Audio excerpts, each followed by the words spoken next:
আমরা আজকে এই ছাদের স্কোয়ার ফিট মাপ দেব যে আমাদের এই ছাদে ছাদটা কত স্কোয়ার ফিট হয়। আমি গততে একটা ভিডিও দিয়েছিলাম, আমি ভিডিওটাতে পরে আসি। অনেকে অনেকভাবে মন্তব্য করেছেন। দেখেন আমরা আগে এই ছাদটা আগে মাপ দিয়ে নিই। একটা রডের মাথা লাগে, কাঠের মাথা ধরেন চাচা, তাতে কত আসে? ফিতে এই ঘুরেন। কাঠের মাথা দিলে 50 না, 49 ফিট 8 ইঞ্চি। 49 ফিট 8 ইঞ্চি না? হ্যাঁ। হ্যাঁ। এখন হচ্ছে দুই মাপ দেওয়া লাগবে আমাকে। ওই দিকে এক মাপ হবে আর এই দিকে এক মাপ হবে, এই দুই মাপ দেওয়া লাগবে। এখন কোনটা আগে দিবেন দেন? না, দুই দিকেই দেন। আরে বল চাষা যখন আছে তাই দেখলে ভালো হবে নি, বুঝলেন নি? মাপ তো আবার দেওয়াই লাগবে। আমরা এই পাশে একটা মাপ দেব, যেহেতু লম্বাই আমাকে ঠিক আছে, পাতালায় ইয়া আছে, বুঝলেন নি? বিল্ডিংটা লম্বাই ঠিক আছে, কিন্তু পাতালা একটু অনেক কম বেশি আছে, হয়তো বা দেখা যাচ্ছে যে 2 ফিট বা 3 ফিটও কম বেশি হতে পারে। সেক্ষেত্রে আমরা কিন্তু দুইটা মাপ দিব। আমরা প্রথম অবস্থায় আমরা পিছন সাইডটা আগে মাপ দিচ্ছি। আমরা পিছন সাইডটা দেখি কত ফিট এবং কত ইঞ্চি হয় সেটা আপনাদেরকে এখানে আগে দেখায়। আসেন, ক্লিয়ার হচ্ছে? 35 ফুট 4 ইঞ্চি। আচ্ছা, হোকলেন। এই সাইডটা আমাদের আছে 35 ফিট 4 ইঞ্চি। এখন ওই মাথাটা দেখেন।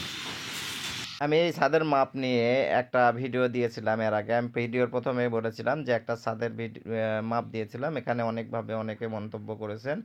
মন্তব্য করার উদ্দেশ্য হচ্ছে যে আমরা যে এই সোজা যে বেলগুনির মাথায় যে মাপটা দিছি, এই বেলগুনিটা কিন্তু আমাদের 1 ফিট লম্বা আছে। মানে আমাদের দুই সাইডের থেকে 1 ফিট কিন্তু বেলগুনির মাথাটা ক্লিয়ার বেশি আছে। এই ক্লিয়ার থাকার কারণে অনেকে অনেকভাবে আমাকে বলছে যে সামনে সাইডটা কিন্তু বেশি মাপ হচ্ছে। দেখেন, আমরা যখন একটা বেলগুনির কাজ করি, এই বেলগুনির কাজ যখন রাউন্ড করবেন, সেক্ষেত্রে আপনার বেলগুনির মাথায় ধরে আমরা পুরো মাপটা নিই। এবং যদি আপনি দেখা যায় যে বেলগুনির আপনি স্ট্রেট করছেন, সেক্ষেত্রে আমরা স্ট্রেট মাপ নিব। আর যখন রাউন্ড করবেন তখন রাউন্ডের কিন্তু পুরাটাই আমাদেরকে মাপ দিতে হবে, কারণ এই জায়গায় রাউন্ডের কাজ করতে কিন্তু অনেক সময় লাগে, সেটা আপনাদেরকে খেয়াল রাখতে হবে। এই জন্য কিন্তু বেলগুনি যখন রাউন্ড করবেন তখন মাঝখানের যে মাপটা হবে সেই মাপটাই কিন্তু সবাই মিস্ত্রি ধরবে। আশা করি আপনারা বুঝতে পারছেন। আর এখানে আমাদের কিন্তু একেবারে স্ট্রেট বেলগুনি হবে। এই স্ট্রেট বেলগুনিটা আমরা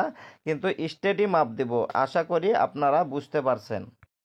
দেখছেন, 33 ফুট 11 ইঞ্চি, 32 ফুট 11 ইঞ্চি। দেখে হাত সরান। 32 ফিট 10 ইঞ্চি, 10 ইঞ্চি নেন। 32 ফিট 10 ইঞ্চি নেন।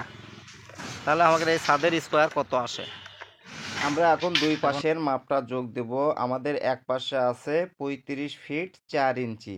তার মানে আমাদেরকে আগে তুলতে হবে 35 ফিট 4 ইঞ্চি। 35 4 ইঞ্চি হয়, তাহলে পয়েন্ট আমাদের 33 দিতে হবে। এর সাথে আমাদের যোগ দিতে হবে 32 ফিট 10 ইঞ্চি। 32 ফিট 10 ইঞ্চি মানে 32 পয়েন্ট যদি 10 ইঞ্চি হয়, তাহলে কিন্তু আমাদেরকে পয়েন্ট 83 দিতে হবে। এটা আমরা যোগ করে নিব। যোগ করে নিয়ে এটাকে আমরা এখন দুই ভাগে ভাগ করব। এটা এখন ভাগ আমরা 2 দিয়ে করব, যেহেতু আমরা দুই ধরনের মাপ নিছি। 2 দিয়ে ভাগ করে আমাদের যেটা আসবে তার সাথে আমাদেরকে গুণ করতে হবে আমাদের 49 ফিট 8 ইঞ্চি। আমরা প্রথমে যে মাপটা দিয়েছিলাম যে 49 ফিট 8 ইঞ্চি হয়েছে, এই 49 ফিট 8 ইঞ্চি যদি হয়, 8 ইঞ্চির ক্ষেত্রে কিন্তু আপনাকে পয়েন্ট 66 দিতে হবে।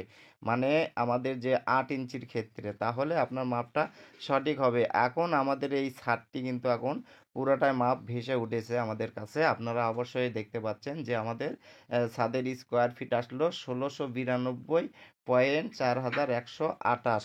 এইভাবে যদি আপনারা মাপ দেন তাহলে আপনার মাপটা কিন্তু সঠিক এবং 100% হবে। অনেকেই আমাকে যাই হোক অনেকভাবে মন্তব্য করেছেন এর গত ভিডিওতে।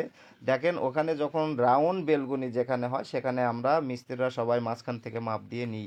আপনি যদি রাউন্ড করেন সেক্ষেত্রে ওখানে কিন্তু অনেক কাজ করতে হয়, আমাদেরকে বেশি কাজ করতে হয়, রাউন্ড টাউন মেলাতে হয়, সেই জন্য কিন্তু আমরা রাউন্ডের মাঝখানের মাপ ধরি। ঠিক আছে, ধন্যবাদ সবাইকে। ভিডিওটি ভালো লাগলে অবশ্যই বেশি বেশি শেয়ার করে দিবেন। আর অবশ্যই আপনাদের মতামত জানাবেন যে আমাদের মাপটি 100% হয়েছে কিনা। আপনাদের মতামত আমাদেরকে ভিডিও বানাতে উৎসাহিত করে। ধন্যবাদ সবাইকে।